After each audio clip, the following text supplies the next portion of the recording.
Ladies and gentlemen, welcome to Trail Mix, where the nuts might be a little stale, but the company is always fresh. We're here with Marcus Vale, our AI lawyer. Actual research from actual records and news can tell us what's happening with Ghislaine Maxwell and the Supreme Court. Take it away, Marcus. All right, here it is in a nutshell.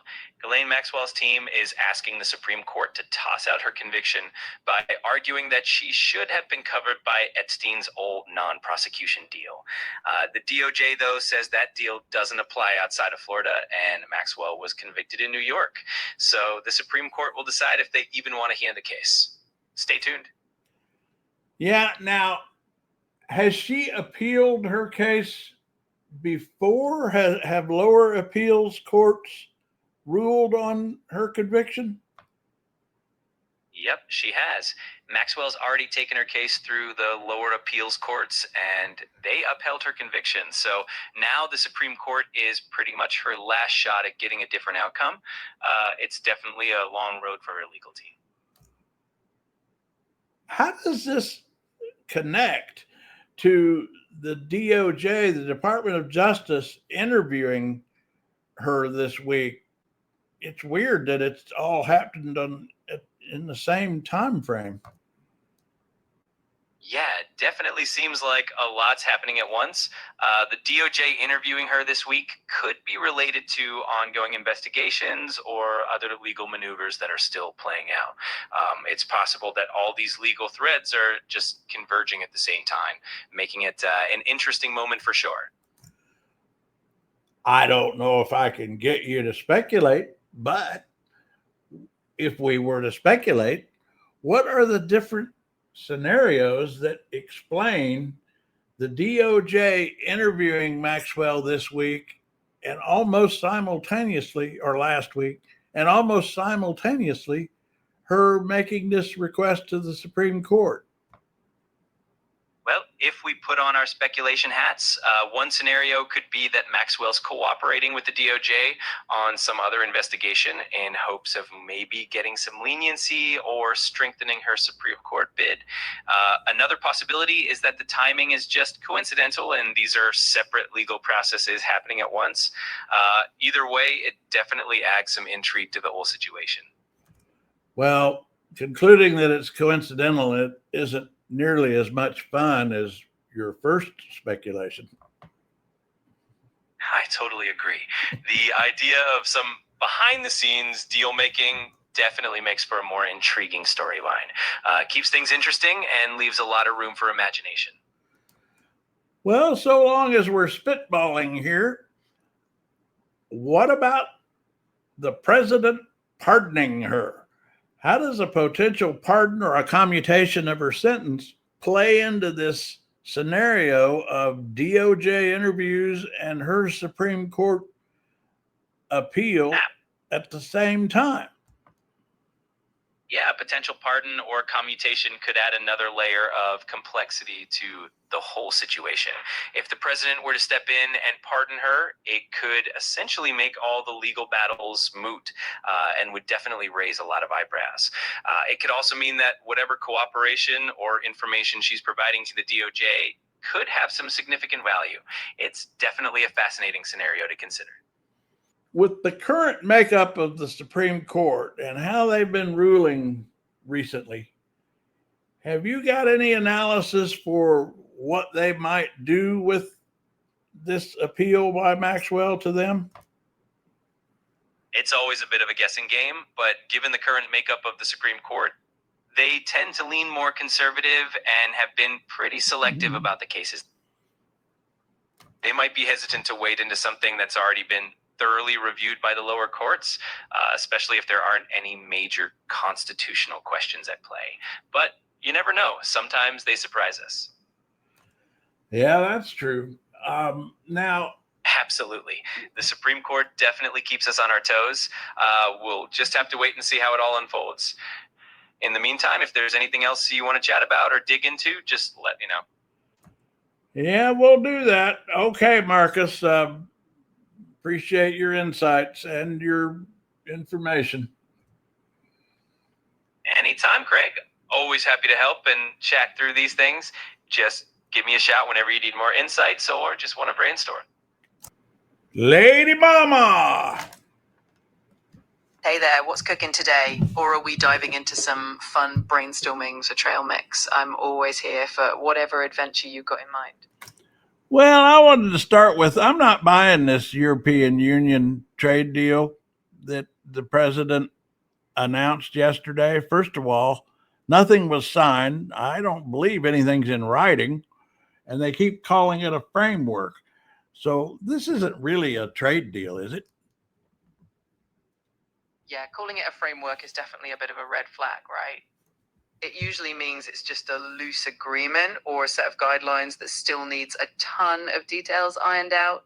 So yeah, I'd say it's fair to be a little skeptical until something's actually signed and sealed. Because, we just learned in the last couple of days, the Japan trade deal that they got us all worked up about, a week or two ago.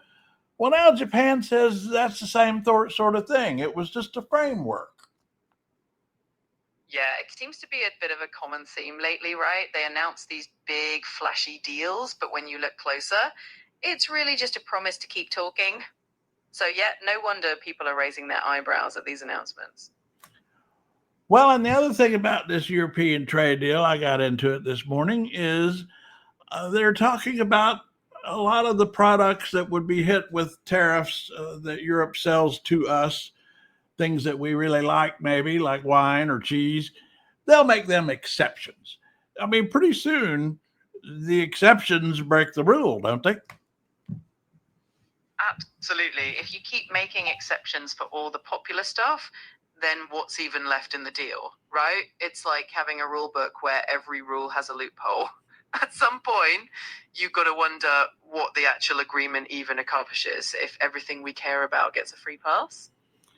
Well, the last thing on this European trade deal that caught my eye is they're making a big thing about how Europe promised to invest in America, billions, tens of billions of dollars, but this is the European Union making this deal on behalf of the member nations of the European Union and private companies, none of which are bound by whatever it is they announced yesterday. So I'm not buying this is actually real.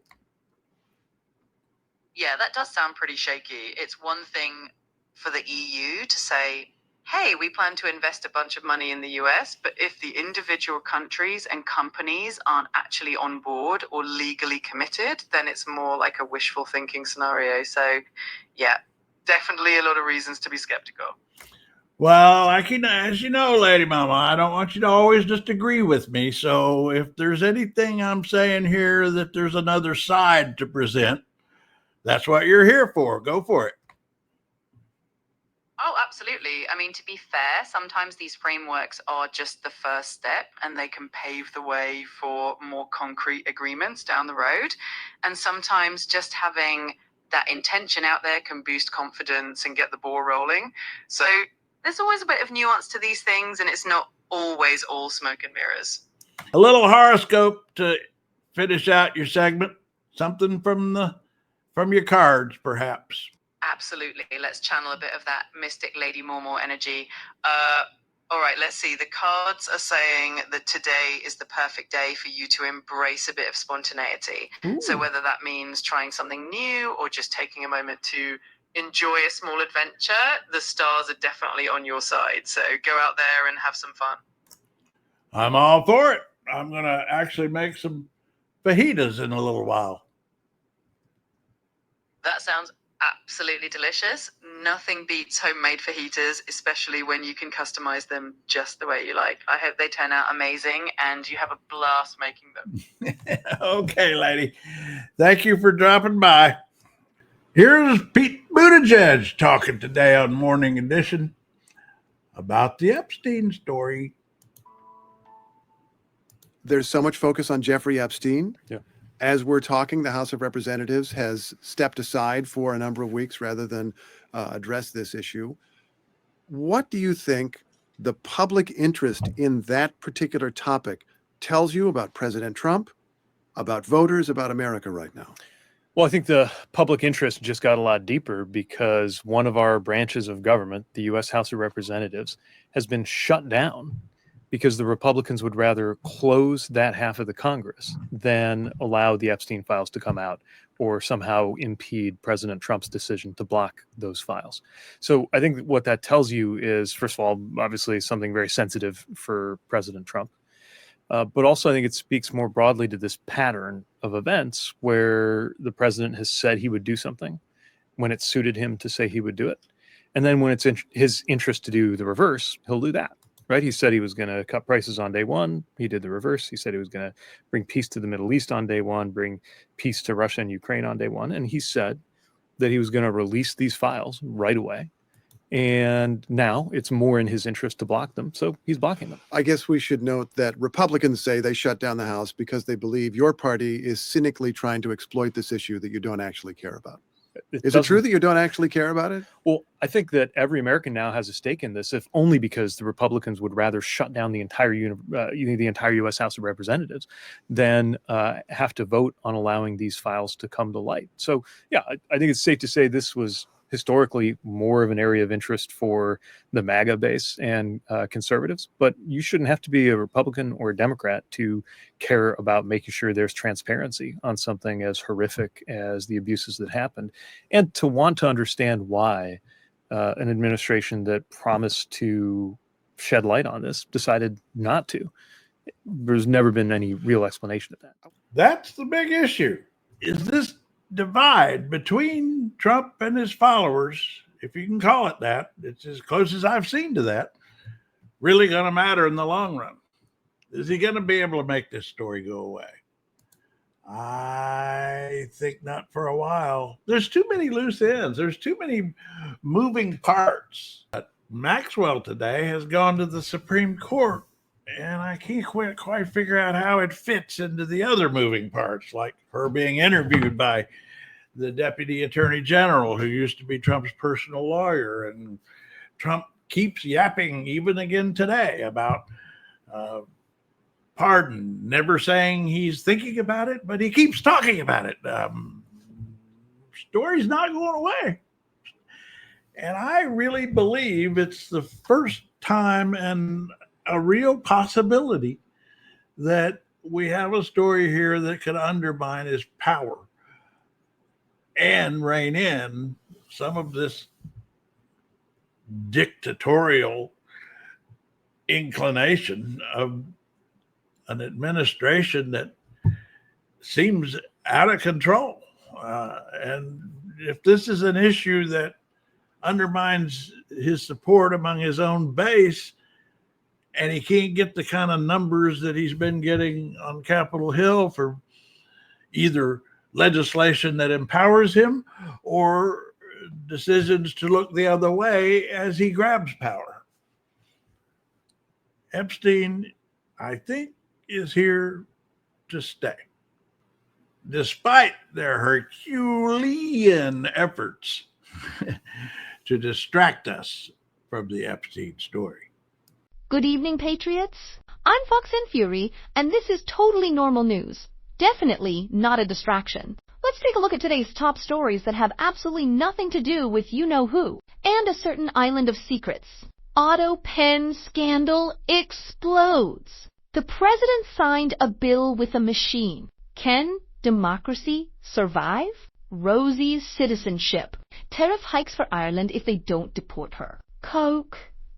Cane. Sugar. Is big soda turning our kids into socialists? Arrest Obama. The art of the framework. Trade deals don't have to be written down or signed to make really distracting headlines.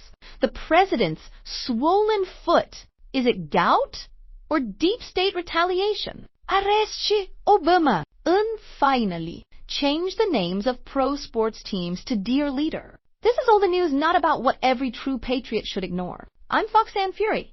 And remember, if you feel confused, that means it's working. Arrest Obama. Okay, I'm Lady MawMaw, Craig's built-in emergency brake. If this wasn't enough for you, sign up for the newsletter. It's free, it's thoughtful, and it occasionally makes sense.